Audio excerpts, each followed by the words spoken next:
जय हिंद दोस्तों, आप सभी का स्वागत है मेरे चैनल रीजनिंग मंडी पर। तो आज के वीडियो में हम लोग रीजनिंग के कुछ इंपॉर्टेंट क्वेश्चन पढ़ेंगे जो आपके आरआरबी एग्जाम 12th लेवल के हो रहे हैं। उसके मोस्ट इम्पॉर्टेंट कुछ क्वेश्चन का कलेक्शन है। तो अगर आप रेलवे का एग्जाम या एसएससी एमटीएस का एग्जाम देने जा रहे हैं तो उससे पहले वीडियो को एक बार जरूर देखें, क्योंकि इसमें सारे एक एक टॉपिक से क्वेश्चन को कलेक्ट किए गए हैं। और अगर आपको मेरे किसी भी वीडियो का पीडीएफ चाहिए तो मेरे इंस्टा आईडी shobha2024 को फॉलो कर आप मुझे पिंग कर सकते हैं। जो भी पीडीएफ चाहिए वो फ्री में उपलब्ध कराई जाएगी, उसके कोई भी शुल्क नहीं लिए जाएंगे। और वीडियो डेली आपको 7 बजे एक नई वीडियो देखने को शाम में जरूर मिलेगी।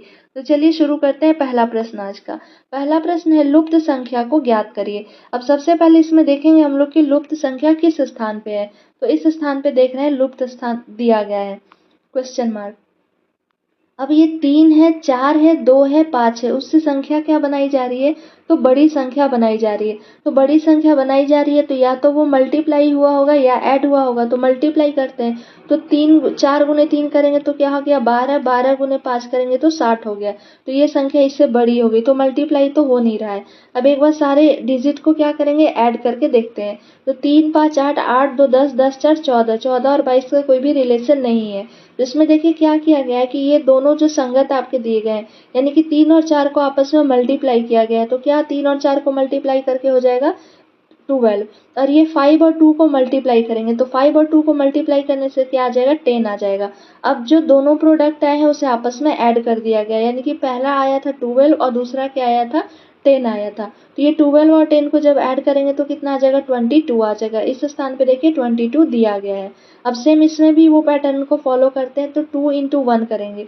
तो 2 इंटू 1 करने से क्या हो जाएगा 2 हो जाएगा। और इसी प्रकार से ये 6 और 7 को मल्टीप्लाई करेंगे। तो 6 और 7 को मल्टीप्लाई करेंगे तो कितना आ जाएगा 42 आ जाएगा। अब ये दोनों नंबर को ऐड करते हैं 42 और 2, जब इसे ऐड करेंगे तो आ जाएगा 44। इस स्थान पे भी देखिए 44 दिया गया है, यानी पैटर्न हमारा सही जा रहा है। अब इसमें एक बार 7 और 8 को मल्टीप्लाई करेंगे और एक बार 2 और 5 को मल्टीप्लाई करेंगे। तो 8 और 7 को मल्टीप्लाई करेंगे तो कितना आ जाएगा 56 आ जाएगा। और 5 और 2 को जब मल्टीप्लाई करेंगे तो 10 आ जाएगा।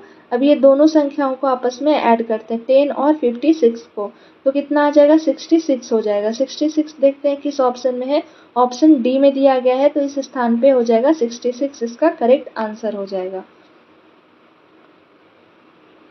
चलिए अगला प्रश्न देखते हैं। आई होप कि आपको ये क्वेश्चन सही से समझ में आया होगा।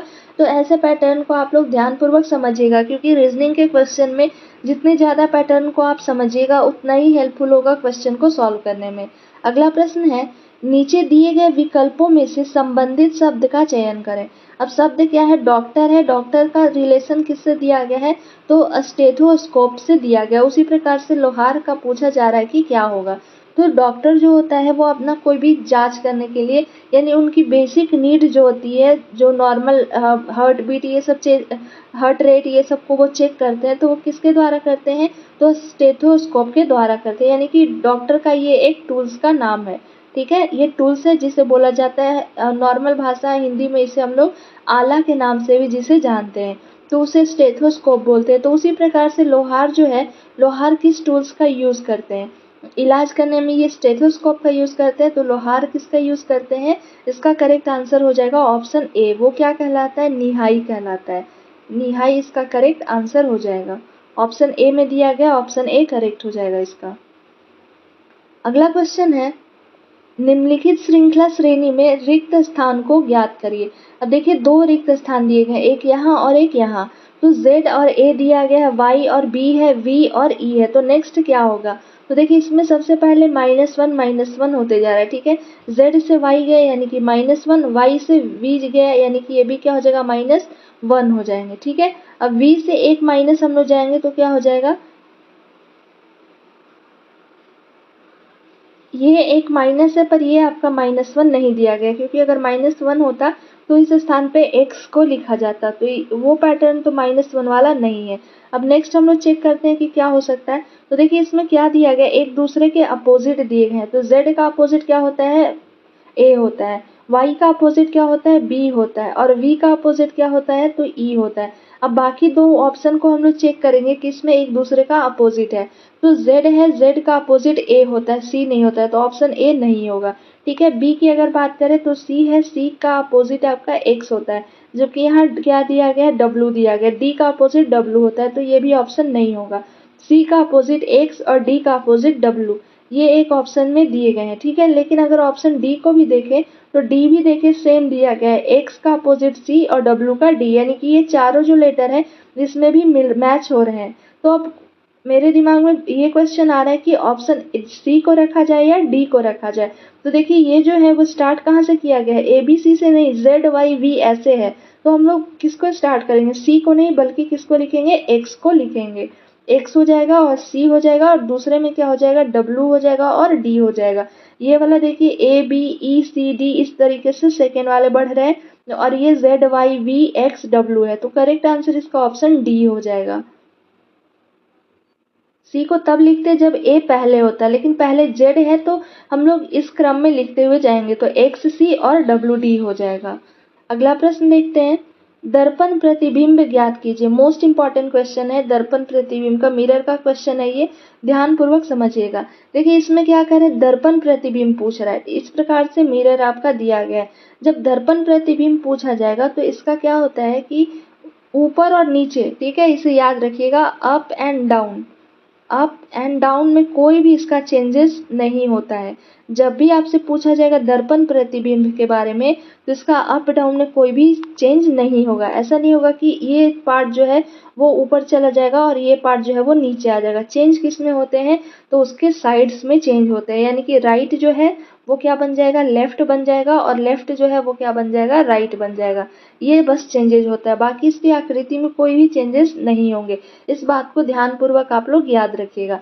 अगर ऑप्शन ए की बात करें तो देखिए इसमें सीधे क्या किया गया है, तो चेंज कर दिया गया, अप डाउन का चेंज है, यानी कि जो ऊपर था वो नीचे कर दिया गया, नीचे जो फिगर था वो ऊपर कर दिया गया। तो ऑप्शन ए तो बिल्कुल भी नहीं होगा।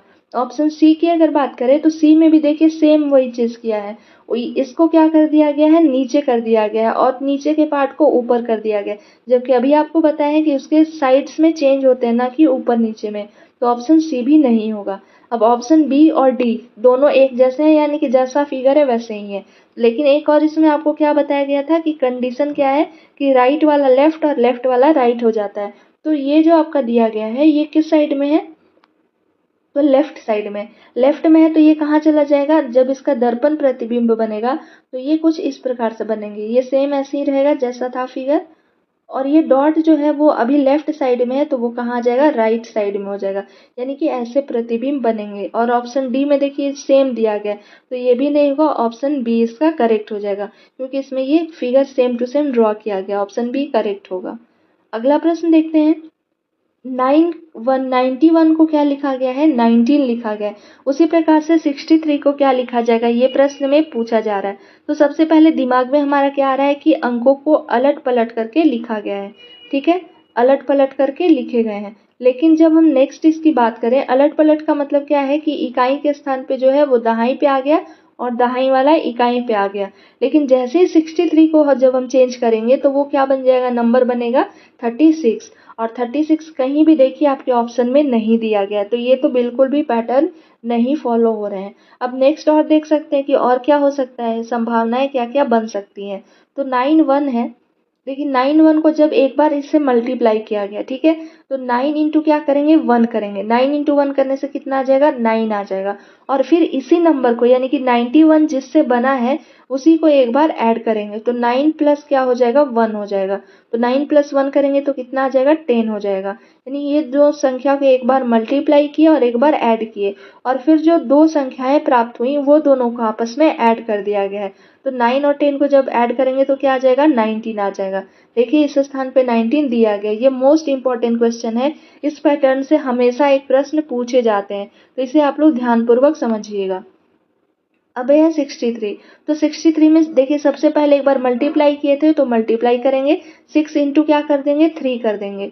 जब 6 इंटू 3 करेंगे तो कितना आ जाएगा, वो संख्याएं आएंगी 18, ठीक है। और दूसरी बार में यहाँ क्या प्लस को किया गया था, तो 6 प्लस क्या कर देंगे, 3 कर देंगे। अब 6 प्लस 3 करने से क्या आ जाएगा, 9 आ जाएगा।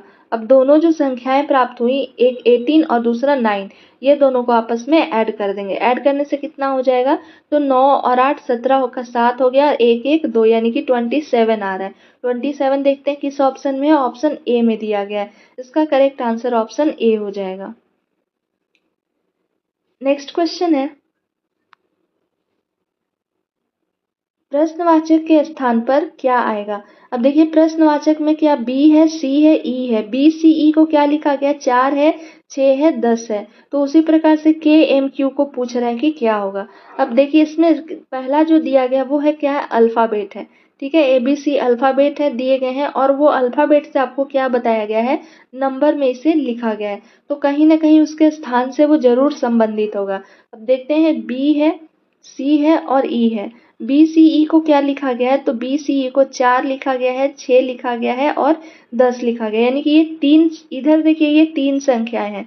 ठीक है, नंबर अल्फाबेट के 3 है, लेकिन इधर जब अंकों की बात करें तो उसमें क्या दिए गए हैं, 4 दिए गए हैं। तो कुछ ना कुछ इसके स्थान को लिखने के साथ साथ कुछ और इसमें ऐड या मल्टीप्लाई किया गया है। अब बी का जो स्थान होता है, बी का कितना होता है, 2 होता है। बी जो आते हैं दूसरे नंबर पे आते हैं। उसी प्रकार से सी जो है वो कितने नंबर पे आता है, तो सी का स्थान होता है, सी का स्थान 3 होता है, तो इसे हम लोग लिखते हैं 3। और ई का स्थान जो होता है वो क्या होता है, 5 होता है। अभी ये 2 को क्या लिखा गया है, तो 2 को 4 लिखा गया है, यानी कि इंटू 2 किया गया है। 3 को क्या लिखा गया है, तो 3 को 6 लिखा गया है, यानी इंटू 2 किया गया है। और ये 5 को 10 लिखा गया है, यानी कि इसमें भी इंटू 2 लिखा गया है। सारे के नंबर को लिख कर और उसके बाद इंटू 2 किया गया है। तो सेम इसमें हम लोग भी वही करेंगे, पैटर्न को अप्लाई करते हैं। अब देखते हैं क्या क्या दिया गया था। तो पहला जो लेटर है वो दिया गया है आपका के है। ठीक है, उसके बाद है एम। एम के बाद क्या दिया गया है, क्यू है। अब के का सबसे पहले लिखते हैं कि के का कौन सा स्थान होता है, तो के का स्थान होता है 11। एम है, एम का स्थान क्या होता है, 13 होता है। और क्यू है, क्यू का जो स्थान होता है वो क्या होता है, 17 होता है। सारे का स्थान ध्यान पूर्वक आप लोग रखिएगा। अब सारे में इंटू 2 किया गया है, तो इसमें भी इंटू 2 करेंगे, हम लोग इंटू 2 कर देंगे। तो 11 इंटू 2 करेंगे तो क्या आ जाएगा, 22 आ जाएगा। 13 इंटू क्या करेंगे, 2 कर देंगे। 13 इंटू 2 कितना हो जाएगा, 26 हो जाएगा। और ये 17 इंटू 2 करेंगे तो क्या हो जाएगा, 34 हो जाएगा। यानी कि जो डिजिट आएंगे वो टोटल जो बनी है वो 222 634 आएगा। अब देखते हैं 222 634 किस ऑप्शन में है, ऑप्शन ए में दिया गया, तो इसका करेक्ट आंसर ऑप्शन ए हो जाएगा। अगला क्वेश्चन देखने से पहले अगर आप लोग को वीडियो पसंद आए तो प्लीज़ एक लाइक, शेयर एंड सब्सक्राइब ज़रूर करें, और कमेंट बॉक्स में हमें कमेंट करके ज़रूर बताएं कि आपको वीडियो कैसी लगी। अगर आपको किसी भी स्पेसिफिक टॉपिक पर वीडियो चाहिए तो हमें कमेंट के थ्रू आप बता सकते हैं, या मेरे टेलीग्राम चैनल को ज्वाइन करके आप पिंग कर सकते हैं। मेरी कोशिश रहेगी कि उस टॉपिक पे आपको एक सेपरेट वीडियो बनाया जाए।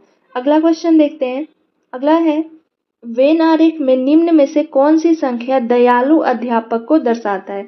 अब देखिए सारे का यहाँ दिया गया है कि जो त्रिभुज है वो कठोर है, यानी कि ये किस में आते हैं, तो ये सारे के सारे कठोर हैं।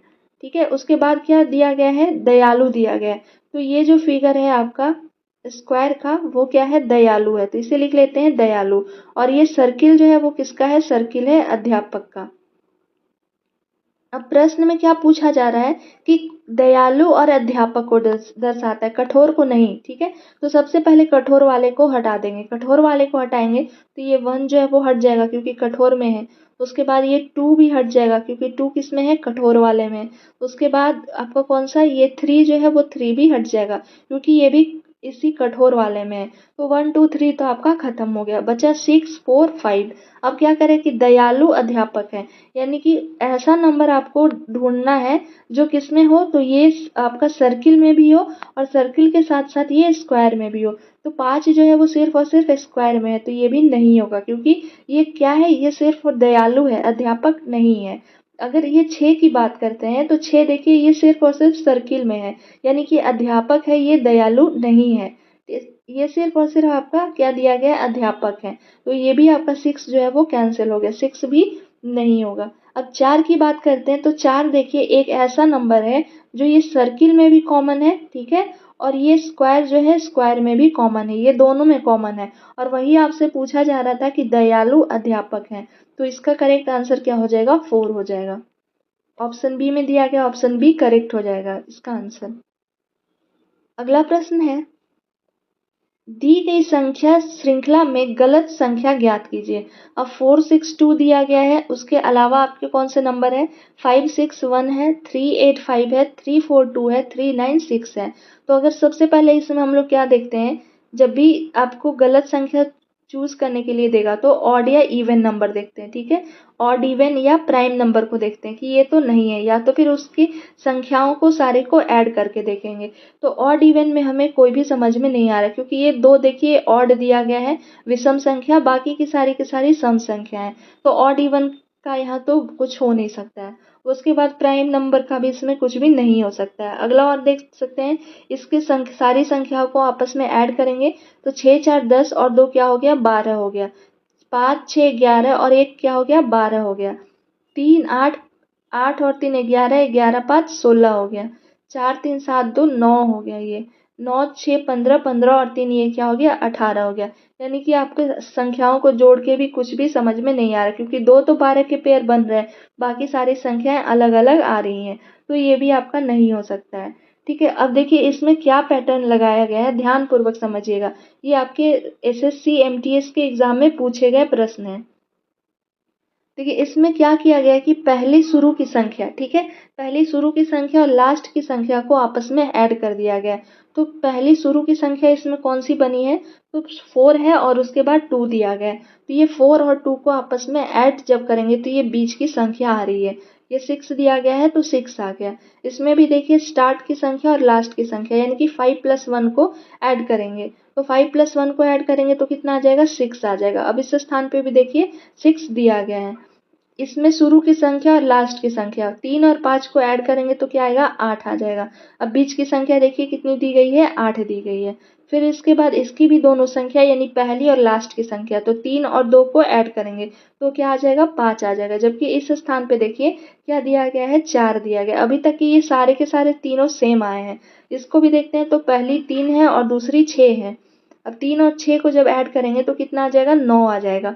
तो 9 देखिए इस स्थान पे दिया गया है। सिर्फ ऑप्शन ये 3 4 2 आया है जो इस रूल को फॉलो नहीं कर रहा है। बाकी क्या किए कर रहे हैं इसमें, तो फर्स्ट नंबर को ऐड कर रहे हैं किसके साथ, तो लास्ट नंबर के साथ। जब ये दोनों नंबर को क्या किया जा रहा है, ऐड किया जा रहा है, तो हमें कौन सी संख्या प्राप्त हो रही है, तो मिड नंबर जो है वो हमें प्राप्त हो रही है। लेकिन ये 3 4 2 है, इस रूल को फॉलो नहीं कर रहा है। और वही आपसे पूछा जा रहा है कि कौन सी संख्याएं गलत हैं, तो 3 4 2 गलत हो जाएगा। ऑप्शन सी में दिया गया है, इसका करेक्ट आंसर ऑप्शन सी हो जाएगा। नेक्स्ट क्वेश्चन देखते हैं, दिए गए पैटर्न में विलुप्त संख्या ज्ञात करें। अब सबसे पहले हम लोग देखते हैं कि विलुप्त संख्याएं कहाँ दी गई हैं। तो इस स्थान पे देखिए, अब दोनों के दोनों ये बड़ी संख्या है, ठीक है, बड़ी संख्या से छोटी संख्या बनाई गई है। तो या तो ये सारे का सम होगा या फिर ये दोनों संख्याओं को ऐड करके इसे माइनस किया गया होगा, ये पैटर्न। तो सबसे पहले हम लोग दोनों ये सारी संख्याओं को ऐड करते हैं। तो पहली है 4507, इसे जब ऐड करेंगे तो 4 5 9 9 और 7 क्या हो गया, 16 हो गया। और इसे ऐड करते हैं तो 7 7 14 14 और 7 21 हो गया। अब 21 और 16 प्राप्त हुआ तो इससे क्या करेंगे कि 37 आएगा। तो जब ये दोनों संख्याओं को ऐड कर देंगे तो ऐड करने से क्या बन जाएगा, 37 आएगा। और इस स्थान पे देखिए 37 ही दिया गया है। अब 2503 को भी ऐड करते हैं तो 2 और 5 7 7 और 3 क्या हो गया, 10 हो गया, ठीक है। और उसके बाद इसे ऐड करते हैं तो 6 3 9 9 और 7 16 हो गया। तो 10 और 16 को क्या करेंगे, वापस से फिर से इसे ऐड करेंगे, तो ऐड करने के बाद 26 हो जाएगा। इस स्थान पे भी देखिए 26 दिया गया है। तो नेक्स्ट ये दोनों में पैटर्न सेम है, तो इसी प्रकार से इसका भी आंसर को हम लोग प्राप्त करेंगे। तो संख्याएं क्या दी गई है, 3307 है। अब ये इसे ऐड करेंगे तो 3 और 3 6, 6 और 7 13 हो गया, ये आ जाएगा 13। और दूसरी जो संख्या दी गई है वो कितनी है, 4 है, 0 है, 6 है, 1 है। अब इसे भी ऐड करते हैं तो 4 और 6 10, 10 और 1 11 आ गया। अब ये दोनों संख्याओं को आपस में ऐड करेंगे, 13 और 11 को ऐड करने से 3 और 1 4, 1 और 1 2, यानी कि 24 आ रहा है। इस स्थान पे हो जाएगा 24। 24 ऑप्शन ए में भी नहीं है, सी में भी नहीं, ऑप्शन डी में दिया गया है। तो इसका करेक्ट आंसर ऑप्शन डी हो जाएगा। अगला क्वेश्चन और ये लास्ट क्वेश्चन है। तो ये आपके कुछ इंपॉर्टेंट क्वेश्चन थे रीजनिंग के। आई होप आपको वीडियो पसंद आया होगा। अगर वीडियो पसंद आया तो प्लीज़ एक लाइक, शेयर एंड सब्सक्राइब ज़रूर करें। मिलते हैं जल्द नेक्स्ट वीडियो के साथ। Thank you for watching my video.